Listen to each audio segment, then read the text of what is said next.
Welcome back to Sleepwell Horrors. Apologize for the inconsistency in posting. Life's been crazy.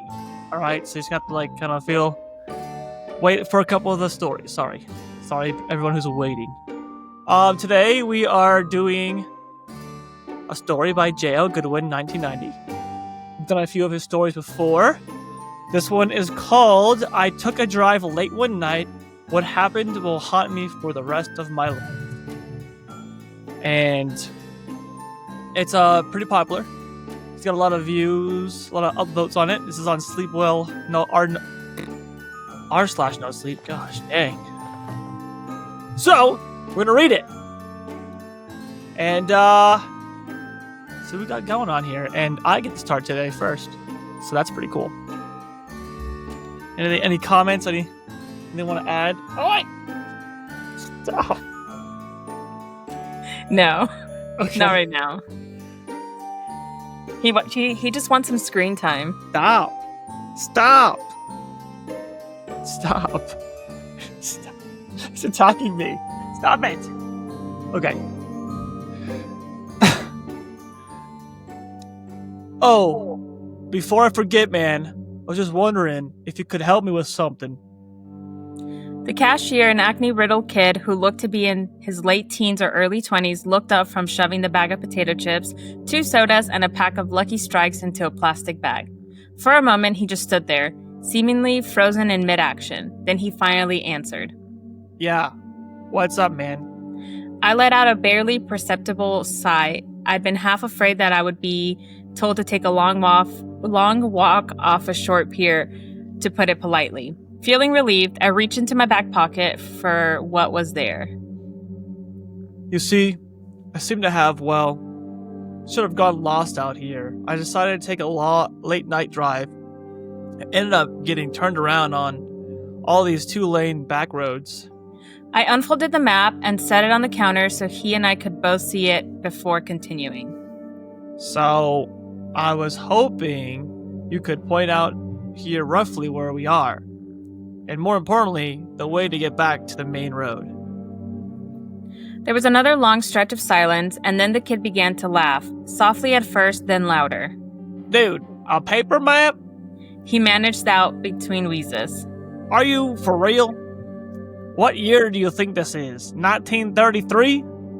For my part, I simply let out a resigned sigh. I'd had a bad feeling I would be getting this sort of reaction from someone his age. And it looked like I'd been proven correct. Can't say I didn't see it coming. He wiped tears from the corners of his eyes and looked at me. Seriously? Bro, you don't have GPS in your car or something? He asked. Immediately, I hooked a thumb over my shoulder, pointing out the glass entry door at the beige sedan sitting at the gas pumps. Not in a Honda Accord from 1979. I simply replied. As he looked behind me out the door, I could see he wanted to make another quip, probably something about how I should buy a newer car. Thankfully, though, he kept it to himself. Instead, he leaned over the map and, still chuckling softly to himself, began looking at it. A few moments later, he snapped his fingers. Ha! Still got it. He said proudly, then pushed his finger down near the middle of the map and looked at me. We're right about here. Roughly 6 or 7 miles outside of Placer. I leaned over the counter to see as he drew his finger away. Here? He nodded, and I pulled a pen out of my pocket, circling the area as a reminder once I left, then examined the map further. Okay, so it seems like it could take more than a few roads to get back to the Interstate 5, right? The kid nodded again, clearly already bored with the unusual interaction by the slightly annoyed look which had begun to cross his face. Sure. He said simply, then placed my bagged items on top of the map.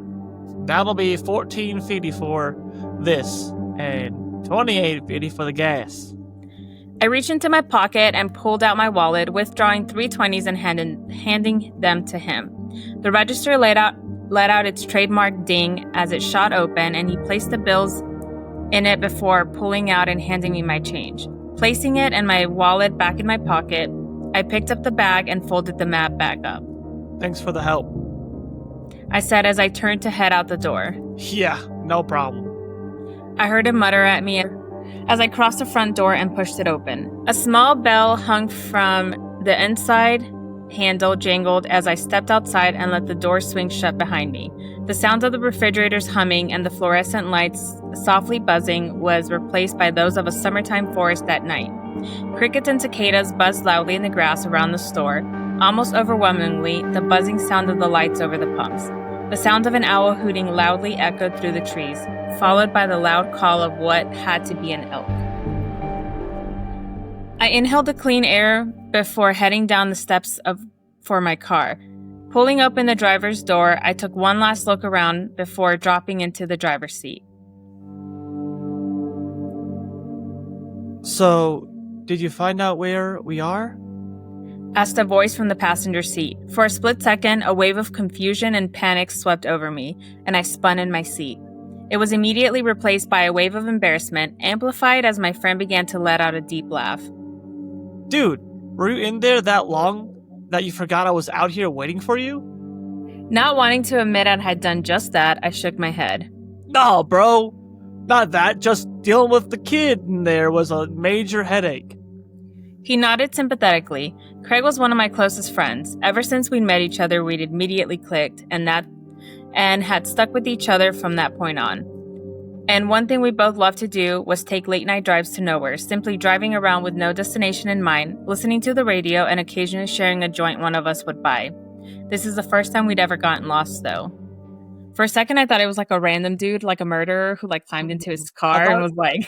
That's where I thought it was going. Yeah, first I thought it was a ghost. I was like, oh, damn, he picked up a ghost hitchhiker? Shit. Yeah. That's like, there's a couple roads where I grew up, and then a couple roads in New Jersey where, like, you're not really supposed to drive down at night because if you stop or see, like ghosts on the side of the road, they'll get in your car. So it's pretty scary. What? Yeah. Isn't there a place in Jersey called, like, the Devil's Fork? Yeah, but that's, like, more for the Jersey Devil. That's different. Jersey Devil, that's what it was. Okay. Mm-hmm. So that's not like that's the, not like, the same folklore. It's like their Bigfoot.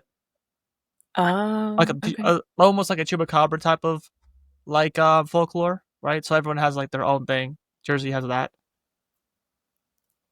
Scary. All right. I reached into the bag, pulling out the bottle of Mr. Pibb and handing it to him. Hell yeah! Mr. Pibb? Mr. fucking Pibb!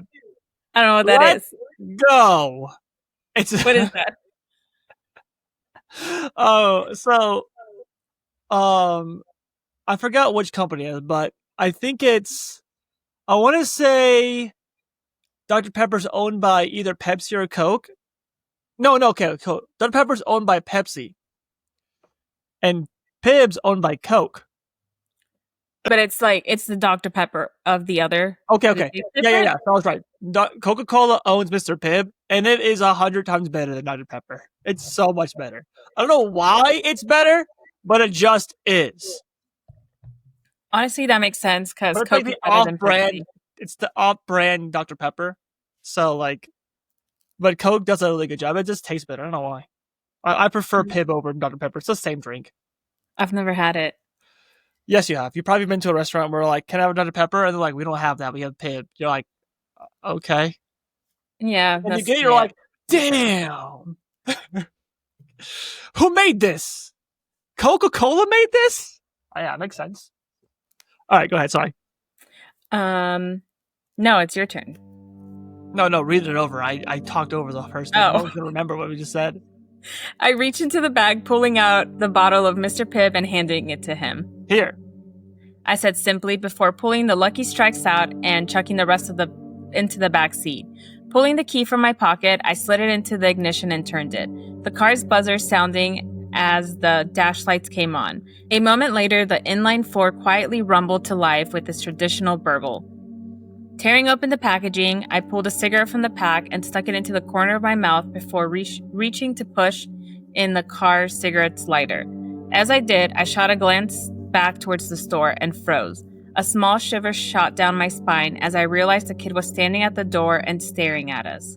What the actual hell? Craig caught my gaze and turned to look himself.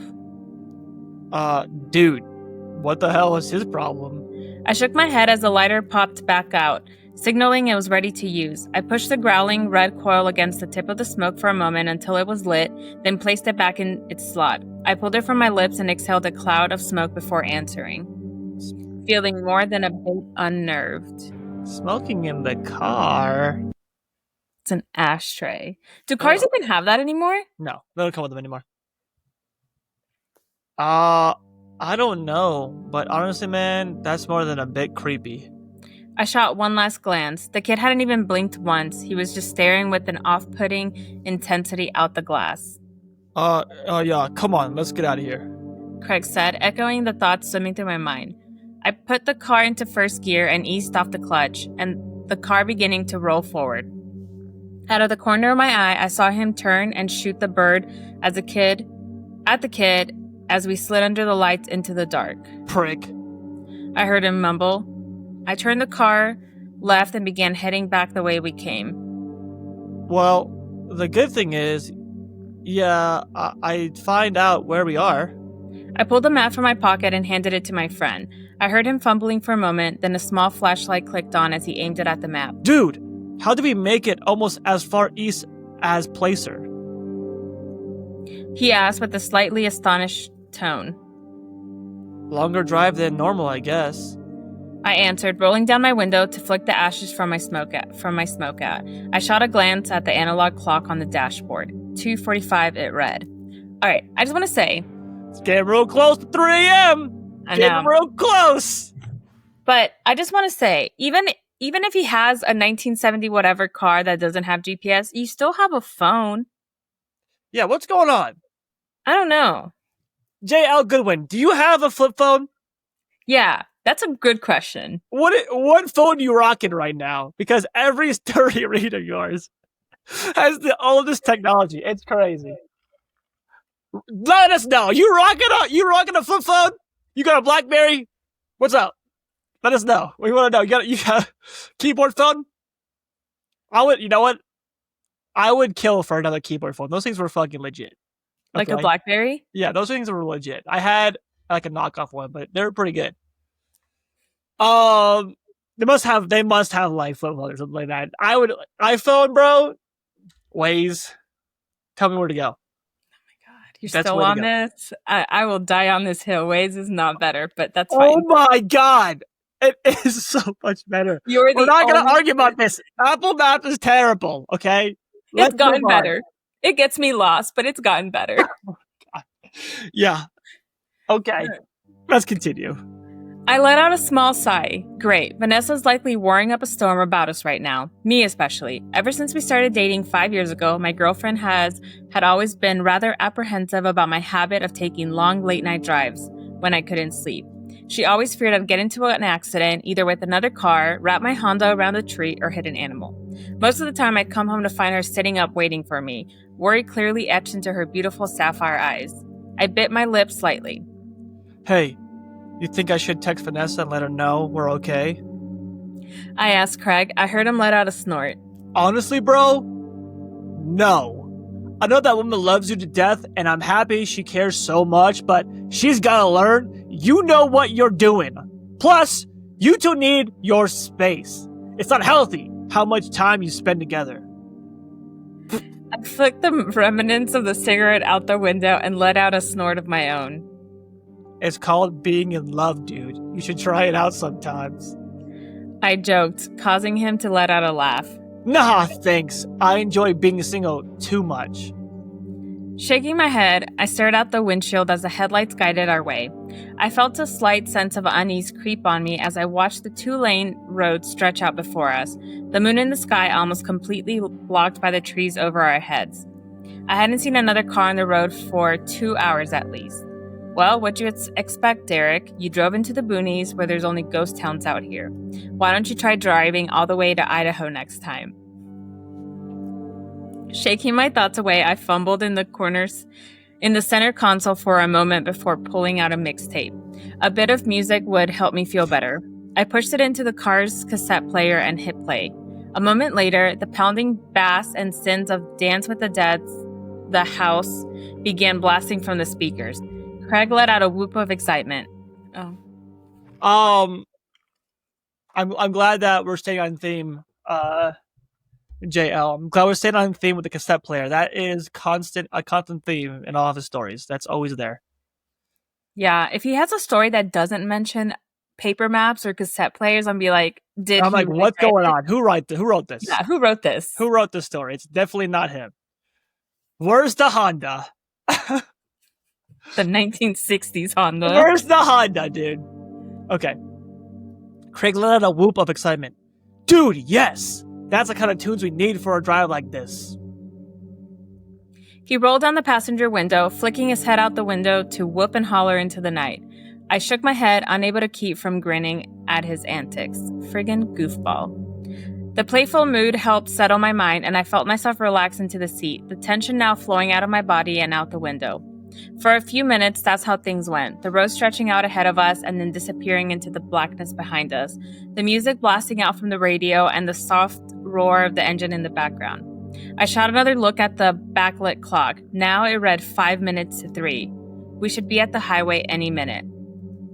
The thought released the last wisps of tension in my body and fumbled into the backseat for the bag, catching it with the tips of my fingers. I pulled a bottle of soda from it, holding the bottle to the steering wheel, cracked the cap. I lifted it to my lips and took a swig, taking my eyes off the road for a split second to tilt my head back. I looked back at the road. Do you think?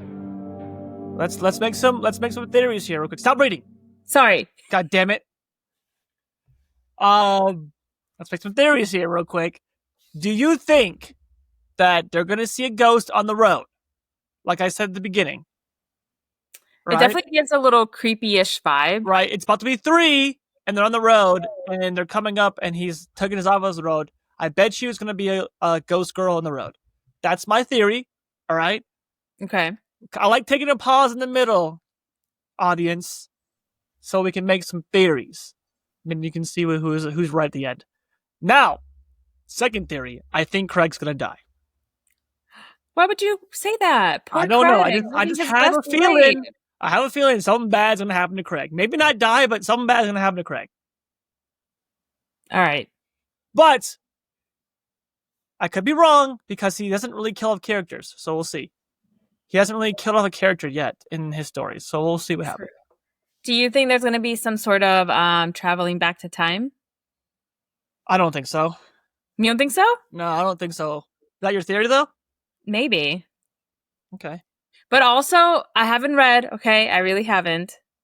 But also, when you're driving in the middle of the road, in the middle of the night, it's dark, and then he put his head back to drink. I think you're halfway right. There is going to be somebody on the side of the road. I don't know if it's going to be a girl, like a ghost girl, but there's definitely going to be somebody. Okay. We'll see. All right. I don't think Craig's going to die, but we'll see. All right, the theories are out in the air, guys. You gotta see who vote now. All right. Pause this episode and you vote in the comments on what you thought was going to happen, all right? And then edit it later. All right, let's go. All right, and nearly spit it all out onto the windshield. In the second I'd stopped looking, a figure had stepped out onto the road. Fucking hell! I shouted, jamming my foot on the brake and clutch as hard as I could. The rear wheels of the car locked up, and the ear-piercing sound of squealing tires filled the cabin. To my horror, the end tail of the car began sliding out. Oh, hell. No. For a few seconds, the world around us became a blur of shaped colors, and I feared at any moment we'd smash into a tree or begin rolling. Thankfully, the car finally came back to a stop with a screech of protest from the suspension. We were facing back the way we'd come. I could tell from the black lines on the road, which had once been the rubber of my tires. I gripped the steering wheel with almost a death grip, my heart furiously pounding in my chest. My breaths came in short, ragged gasps. There was no movement in the car for a few seconds, but Craig reached forward and snapped the music off. Dude, what the fuck? He shouted at me, his face looking as pale as mine must be. I didn't say a word to him. Instead, I pulled out the handbrake, ripped off my seatbelt, and practically kicked the door open. Stepping out onto the pavement, I stepped to the front of the car on unsteady legs. I was squarely in between the headlight beams. I looked around, first at the road ahead, then at the forest on either side. There was nothing there. What the? I turned and looked behind me over the roof of the car. The red glow of the taillights illuminated a few feet ahead, but beyond that, nothing but darkness. I turned again, looking out at the darkness beyond the branches. No movement disturbed the bushes and branches, and aside from the quiet hum of the car's engine, it was silent. I shook my head. Did I just imagine things? I shook it again. No, I know for a fact I didn't hallucinate. There was somebody there. Well, we were both right on that. We'll see what it is, though. The sound of the car door opening made me turn. Craig stepped out of the car. Leaving the door open, he immediately came over to me. You have exactly 20 seconds to explain to me what the hell just happened before I lose it, bro. He exclaimed. For a moment, I fought to find my voice and then it answered. Dude, I'm not crazy. Someone stepped out of the woods and onto the road. It looked like a chick, and I thought I was freaking... Oh, okay. And I thought I was gonna freaking hit her. I realized I'd been holding in a breath and let it out, trying desperately to get myself to relax. Craig gave me a confused look. You serious, man? I nodded. He pulled the flashlight he'd used to look at the map from his pocket and flicked it on, aiming it first at the tree line on one side of the road, then the other. After doing this a few times, he turned back to me. Well, whoever it was, they're not here anymore. His brow furrowed. But why would a chick be out here in the middle of nowhere? He muttered, more to himself than me. I don't know, man. It's freaking Josephine County. For as many good people live out here, there's also a bunch of weirdos. I heard my friend let out a snort of laughter in reply, but something had caught my attention. A feeling which had slammed into me with all of the weight of a Peterbilt. The feeling of ice boring into the back of my skull. I spun around, looking back towards the car and seeing nothing there. But the feeling remained, and I didn't like it one bit, especially when the feeling came again, this time from the direction I'd just been facing a moment ago. Realization dawned on me, and I felt a chill ripple through me, along the flicker of fear and realization. Oh, shit. I whispered. Craig turned to look at me. What? He asked, seeing the look on my face. What? He repeated. I looked up at him, speaking with a bit of a weak voice. Let's get back in the car right now. We didn't argue, thankfully. He was already moving for the open passenger door, and I matched his pace as the feeling of being watched intensified, as if someone were rapidly approaching from the woods. Oh hell. I broke, first into a run, then a full-out sprint for the last 10 feet, tearing the door handle and practically launching myself into the driver's seat. Slamming the door closed behind me, I jammed down on the door lock, seeing Craig do the same. He turned to me, his face hidden in the dark, but his voice giving a perfect mental image of it. What the hell was that, man? The tone of it gave away the fact that he'd felt, even for the briefest of moment, the same feeling of dread and fear I'd had.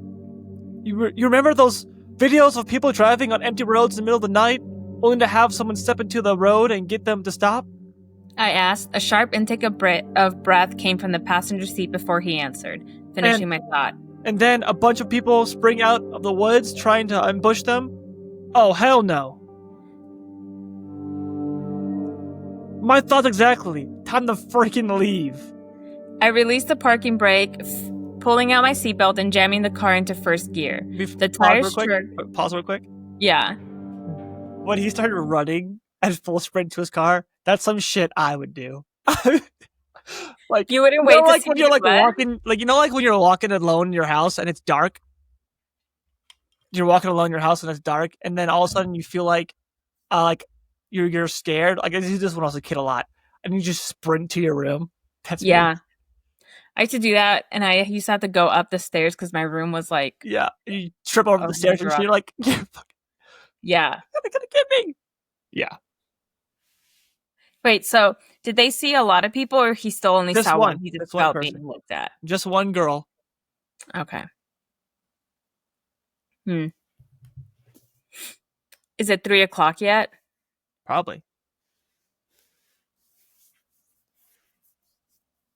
Am I reading or are you reading? I My thoughts mean, pick exactly. up where we left off. The tires.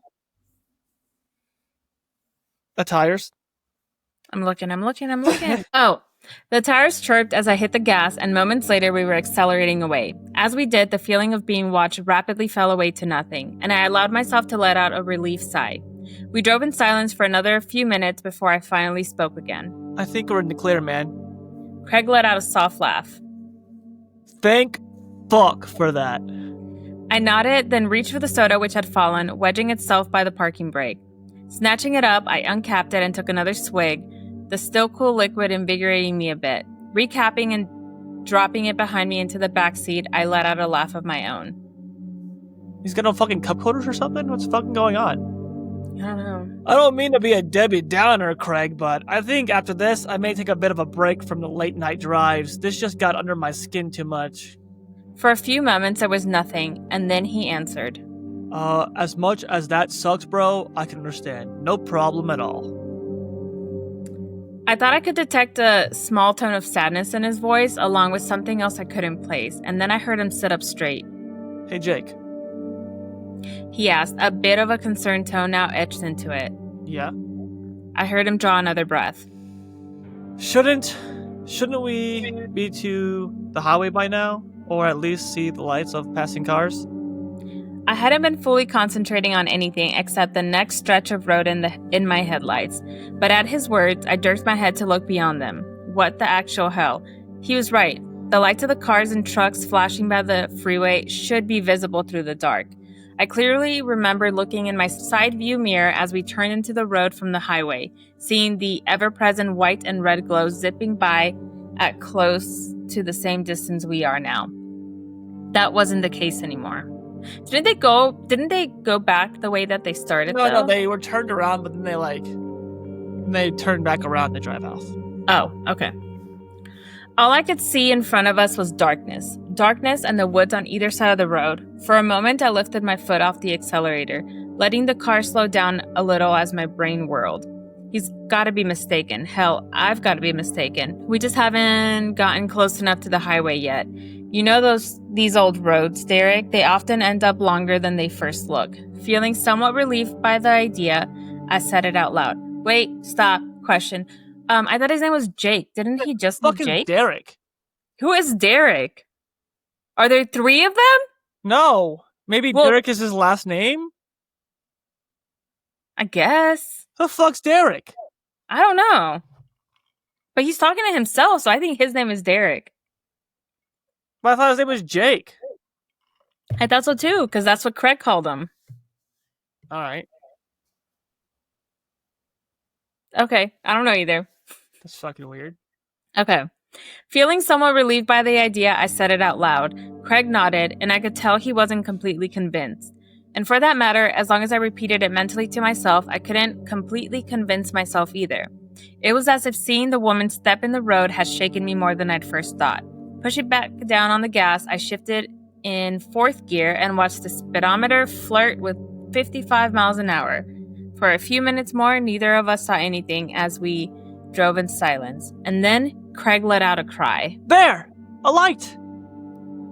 For a moment, a surge of hope welled up inside me, and I craned over the steering wheel, looking to see the highway. It was dashed. As I saw it, was only a streetlight standing solitary guard on the side of the road. Beneath it stood an old worn sign which seemed to have been shot at many times with both BBs and actual bullets. I slowed the car down as it came towards us so I could read it, and felt confusion fall over me. Golden, 2 miles. The fuck? Craig breathed out as he read the sign. It passed by us, the streetlight momentarily bathing the interior of the car in light and showing the confused, worried look on his face. How the hell did we end up in Golden? Golden is a ghost town, one which attracts visitors every year to check out the standing buildings. It was a mining town which had a population of a few hundred people, but once the prospects died up in the early to mid 20th century, it became the ghost town it is today. The biggest claim to fame nowadays was being featured on Ghost Adventures a few years back. That's where the lady is from! I am the champion, my friends. Well, we just haven't found out yet. Let me save the song for later. I've always wanted to go explore You told me. ghost towns. Yeah, you told me about that. I have a whole board on Pinterest for just like You would like the game. ghost towns. You would definitely like the game Phasmophobia. I don't know what that is. Probably play it on your laptop, to be honest. Do you play it? I used to. Oh. It's a ghost hunting game. I would probably like that Yeah. then. If I were to play a video game, it would probably be It would be that one, yeah. It doesn't be that one.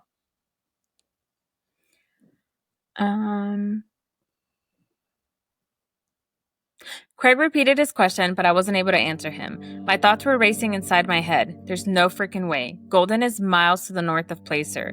There are no roads connecting the two areas from what I saw on the map. Not to mention, we'd been driving in a straight line since leaving the gas station. I honestly don't know, man. I finally answered, my voice conveying how rattled I truly was. In the car's dark interior, I saw him put his head in his hands. I fumbled for my pack of cigarettes, pulling another out with slightly unsteady fingers and pushing in the cigarette lighter. A moment later, the turn off the ghost town flashed by on the right. I saw the dark, hulling shape of the church's spire rising out of the dark for a moment. Then it was behind us. The light popped out, and I pressed it to the smoke, lighting it to putting it back. I decided I needed to try and calm the rising tension that was filling the car's interior. Look, however we ended up here, man, the fact is we can't be far from the highway now.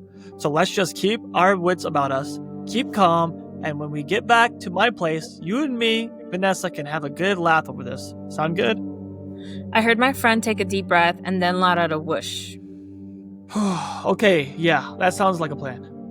He let out a sort of a laugh, and I felt him pat my shoulder. Thanks, Derek. You are surprisingly a good friend. Glad I've got you. I nodded, then realized he may not be able to see it in the dark. No problem, man. I said. I looked at the clock.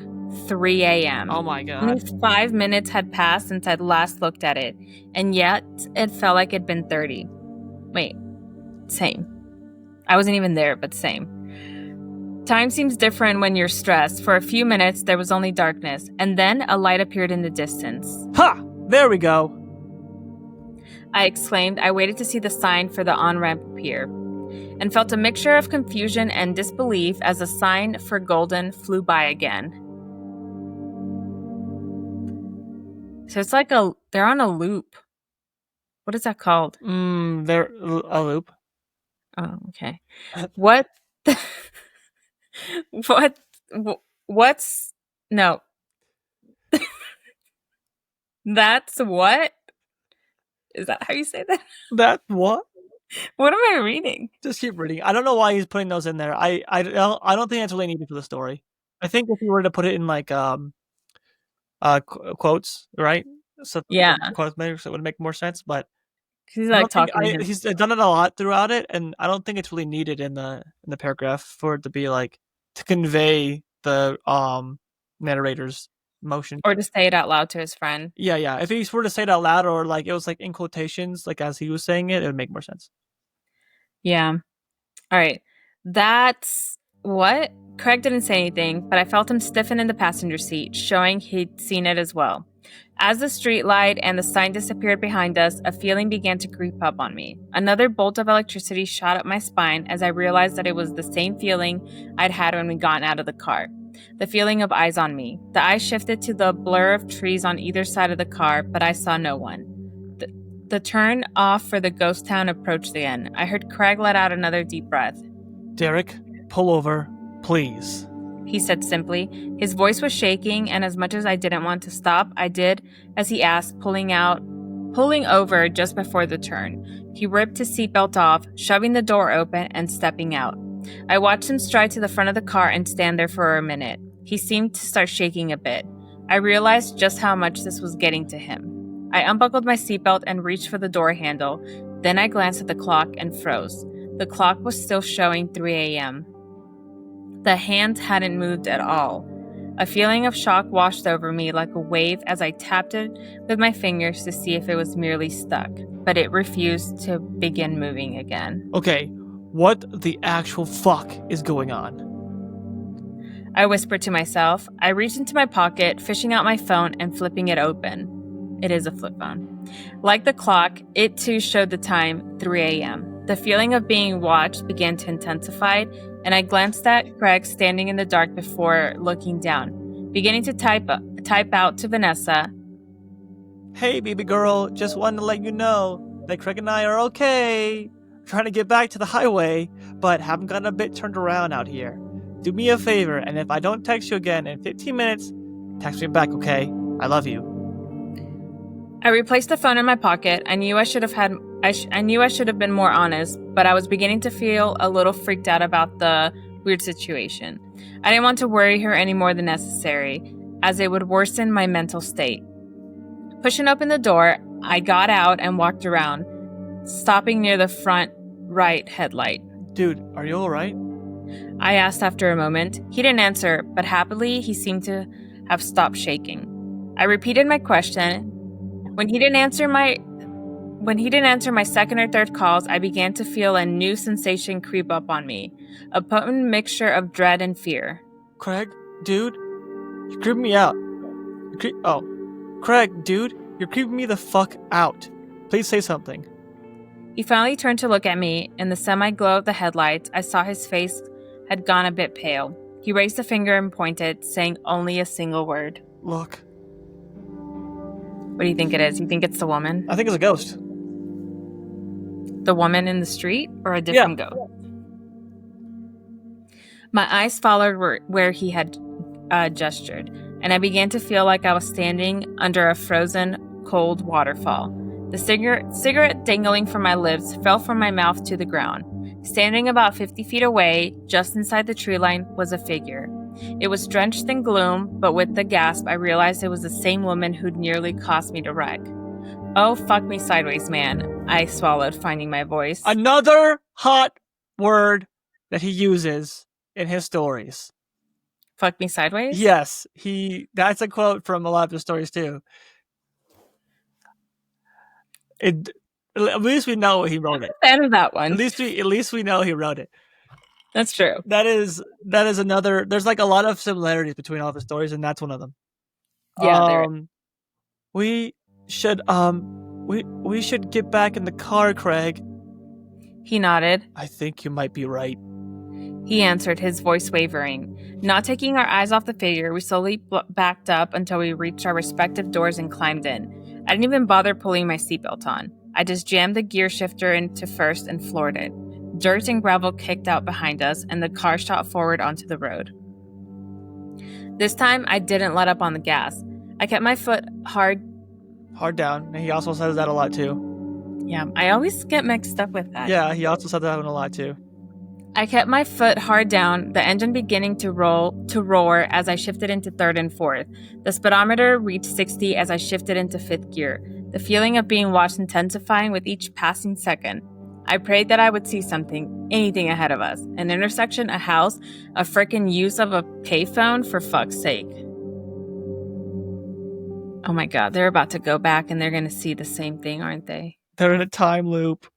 They are. At 3 o'clock, isn't that the worst time to be in a time loop? And at a ghost town? Yeah. That's like a recipe for disaster. And then my blood turned to ice as a light appeared ahead of us, the exact same one as before, with the sign underneath. My eyes flickered to the clock, and terror shot through me as I saw it still was frozen at the same time. This isn't good, bro. Craig said from the passenger seat. I agreed with him, but didn't say it out loud. I kept my foot on the floor, the speedometer now hitting 80. The turnoff appeared again, and what I saw made my heart begin to pound erratically. The woman had gotten closer to the road, and she wasn't alone anymore. Behind her, I saw others. The outlines of other people in the dark. Dozens. Possibly more. They all stood facing the road, watching us fly by. And then they disappeared in the rearview mirror. Fuck. I breathed out as the light and sign flashed by yet again. This time, the mass of people had gone even closer to the road. The woman stood in front of them, and for a split second, the headlights illuminated her. Another flash of ice shot through my veins as I saw the river of blood pouring down the front of her nightgown, a style that looked to be decades old. What the hell do we do? Craig asked me, his voice steady yet filled with fear, the same I felt. Hold on 1 second. I'm just imagining, like, did you ever watch Carrie? Yeah. I'm just imagining Carrie, like, just like Dressed in blood. Yeah, but like creepier because it's on the side of the road instead of an auditorium at school. Yeah. I just shook my head. I don't know, man.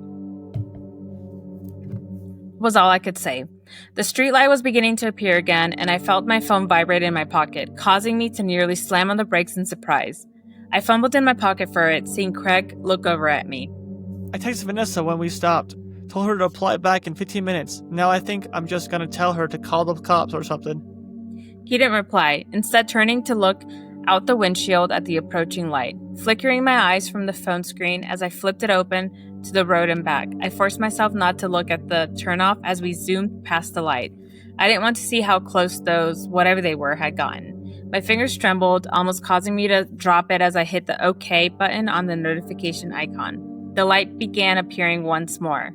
Vanessa's message automatically opened, and for a moment, relief I'd never felt before surged through me at the small bit of normalcy I had in my grasp.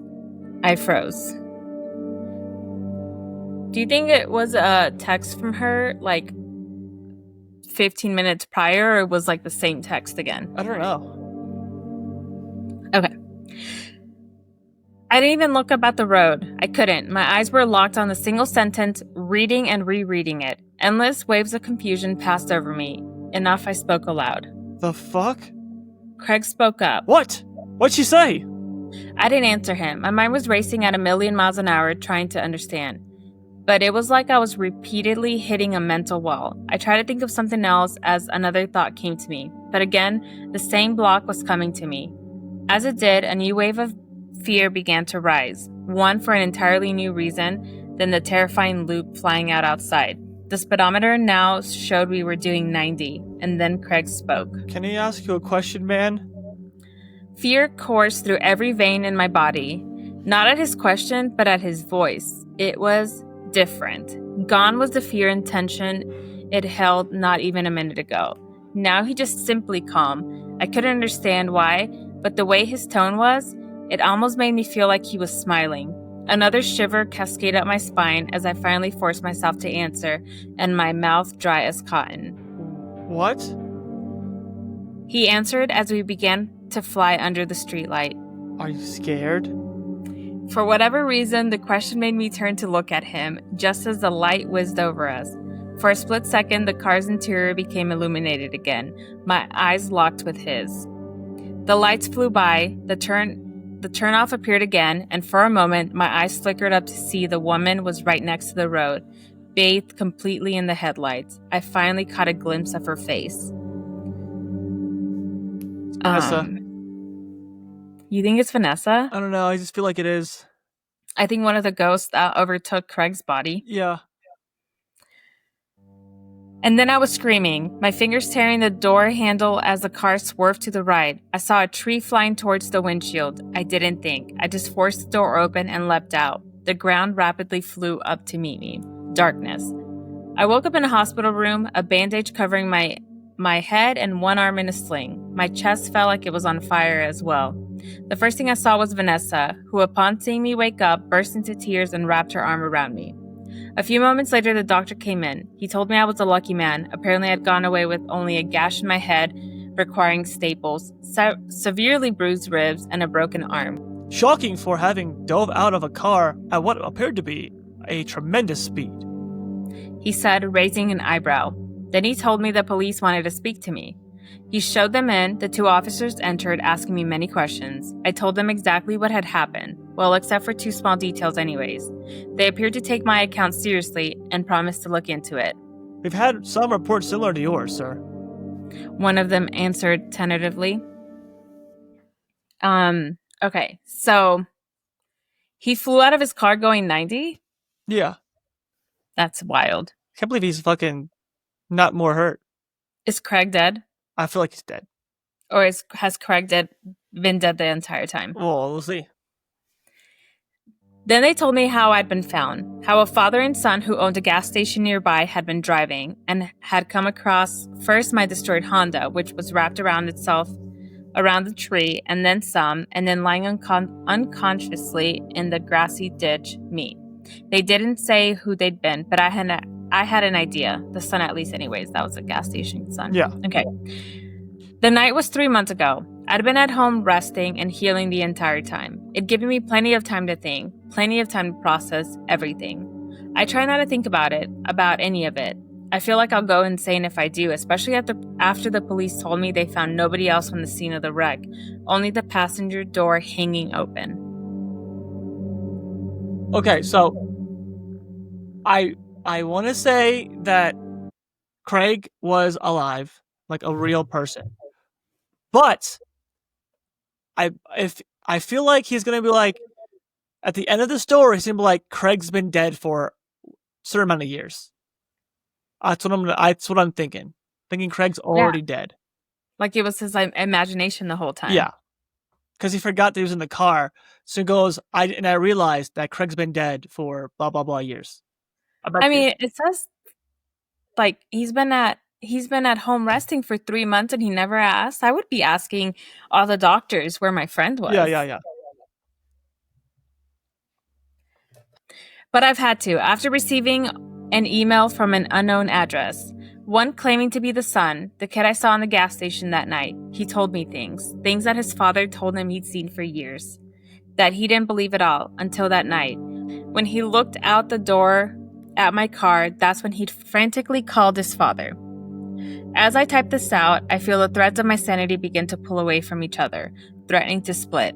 Remembering the woman's face, indeed a ghost, as it flashed in the headlights, the look of horror plastered there as she frantically waved at me to get my attention. The same look the others must have had. Remembering turning to look at Craig as the light flickered over and seeing the smile on his face. A smile wider than any human's could possibly be, filled with the shark-like teeth as black eyes stared hungrily at me. The same smile the kid told me he'd been flashed as I pulled away. But mostly I remember the single line of text Vanessa sent me, what caused me to rack my brain. Oh. Sorry. Just keep reading, man. I'm sorry. Read the paragraph.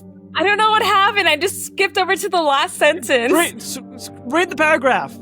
But mostly, I remember the single line of text Vanessa sent me, what caused me to rack my brain, trying frantically to recall my friendship with the figure sitting opposite of me, and horror filling me as I realized I couldn't think of one single memory. What will keep me from ever taking late night drives, the 3 words that will remain burned into my memory forever. Darling, who's Craig? Fucking know it! I knew he was gonna do some fucking bullshit at the end like that. I knew it was gonna be something like that. I didn't know exactly, but I knew it was gonna be something like that. I didn't think he was gonna be dead the whole time. I mean, until like halfway through. I was kind of like guessing. I was kind of on point a little bit. I knew it was a ghost girl. Yeah, Check. you did. I knew something was gonna happen to Craig. Check. I didn't know specifically. And then the third theory I had, I was like, I bet she's gonna say some shit like, Craig died this while ago, or Craig was never there. You know? I can write this shit. I swear to God, I could be a director. True, you do get most of it. Sometimes you don't. One story. One story. All right. I like the difference. It wasn't like a friend who died long ago. It was like he had no idea who Craig was. Yeah, that's cool. I like that twist. That's kind of... All right. I have questions. What's the questions? I don't know. How did he not know he didn't know Craig? Was he haunted? Did a ghost take over him? Did he momentarily lose his mind? How did he not know who Craig was riding in his car for so long? I think that the ghost was tricking him, making his mind warped. To think that they were friends that always took late night drives? Yeah. Late at night, like I think he was tired. Dude, Get an iPhone. That's what I'm saying. When Craig was talking about, he was like, "Stop talking to Vanessa so much." That's some shit I would say to somebody. Like, dude, stop. Why is your girlfriend texting you so much? We're trying to hang out. Tell her stop calling you. I actually did that recently. We were out drinking. Jonathan and Dimitri. We were out drinking, and Jonathan's. You guys went without me? You weren't even here. Still offended. You're in Idaho. Still offended. Anyways, Jonathan kept getting calls from his girlfriend. And I was like, dude, can you like tell her that we're hanging out? All right. She knows we're out. We're gonna be out late. I literally said that. You can cut this out, but who's You know who Jonathan is. Usually. Oh, I didn't know that was his first name. Hugh Ugly. Gotcha. Damn. I'm not mad at you guys. That's fine. That's I like this story. Thank you. J.L. Goodwin, 1990. Yeah, I think that was really good. I like the twist. Fucking I knew it though. I knew it. One of these days, man, I'm gonna make y'all stories, these authors' stories into short fucking films. I swear. My girlfriend hates it. She hates it. I'll be watching a movie or a show. I'm like, this is gonna happen, and she's like, what? I was like, this is how it's gonna end. And she's like, I hate watching shows with you, or I hate watching movies with you. I was like, why? I was like, because you always get standing and you ruin it for me. I was like, I just have really good intuition. That's how my husband is, and I'm just like, shut up! Nobody asked you. I want to watch this movie. I don't know what the end is yet. Shut up. Yeah, especially horror movies. I'm like, this is gonna happen because it's like horror tropes. It's just like there's like certain things that are cliche that are always gonna happen. Yeah. Especially with like movies. But I'm like, oh, we'll be watching like a rom-com. I'm like, this is gonna happen at the end of the movie. And she goes, I don't want to watch anymore. Like, you can't ruin rom-coms like that. Let her live it out. So funny. I'm just good. I have good intuition. Yeah. So far you've been able to every story that we've read, but there's been like one or two that you haven't, which are my favorite. Yeah, okay. You're like, you're wrong. I was like, okay. Every once in a while. Give me the 2% time I'm wrong, okay? Yeah, I like this. It's a good story. Good. Let's read some of the comments here. Let's read a couple of the comments. Flower Girl said, this is just truly perfect. Chef's kiss. Thanks so much for sharing with your imagination and considerable skill. Cheers. I do like it. The amount of goosebumps I had at the very end of the story was too much. This was a joy to read. Edit. One of my best friends is called Craig. No. Is he real? I didn't get goosebumps. I don't know what's going on with me. I feel like I am numb to horror now. I don't think that's a good thing. Like, that's not good, right? I feel like that's bad. I don't think that's a good thing. Like, I'll play like horror games and I'll get a little spooked out sometimes. Like, I'll get like a jump scare. But like, jump scares are gonna scare anybody, even if it's not scary. Like, if someone jumps out of a closet, I might jump too. Interesting. Dang! That slip up with the name as well, whatever that thing was, this is a good comment right here. Whatever that thing was, it was struggling still. Glad you made it out in one piece. The ghost got his name wrong. Okay, his name wasn't Jake, it was Derek. Sense.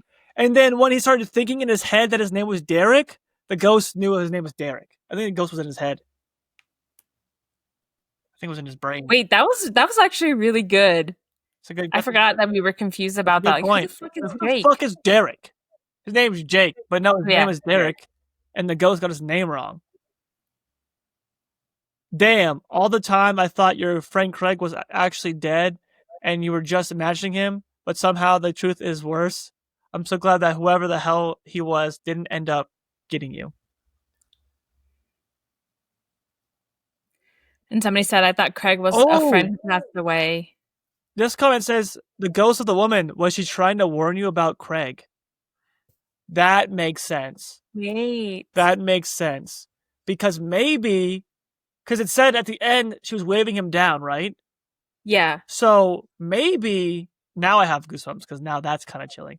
So maybe all those dead people, that ghost has killed all those people, and she was trying to warn him to get away from the ghost, to like not fall into the trap. Wait, I think you might be right. Yeah. So somebody responded to that and said, judging by context clues, I assume not only did she try to warn OP, she also was one of the countless victims of the Craig creature. Probably all the ghosts on that looped road were tricked the same way now and now stuck. OP got insanely lucky as he jumped out of the car and survived. Otherwise, he probably would have joined that poor woman and others. Yeah, that makes more sense. Great story. Very good story. And then, that's cool. I like how there's depth to it. I do like a story with depth, right? Because I like stories.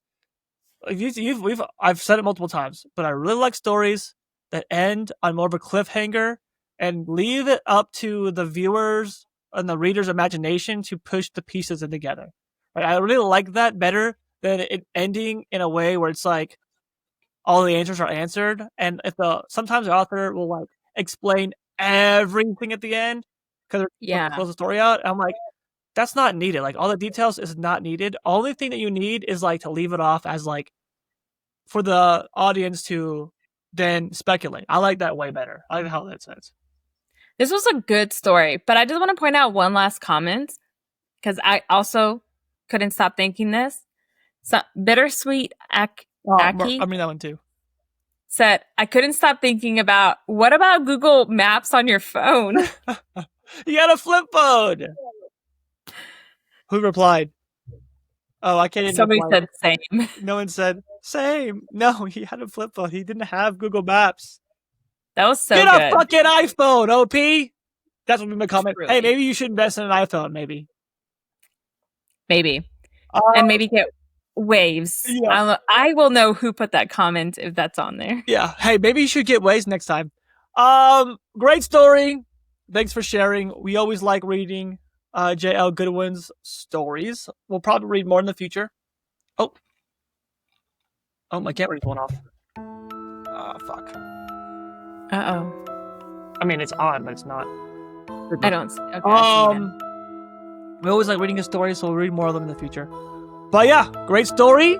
And if you ever catch yourself at night driving down a road, don't do it.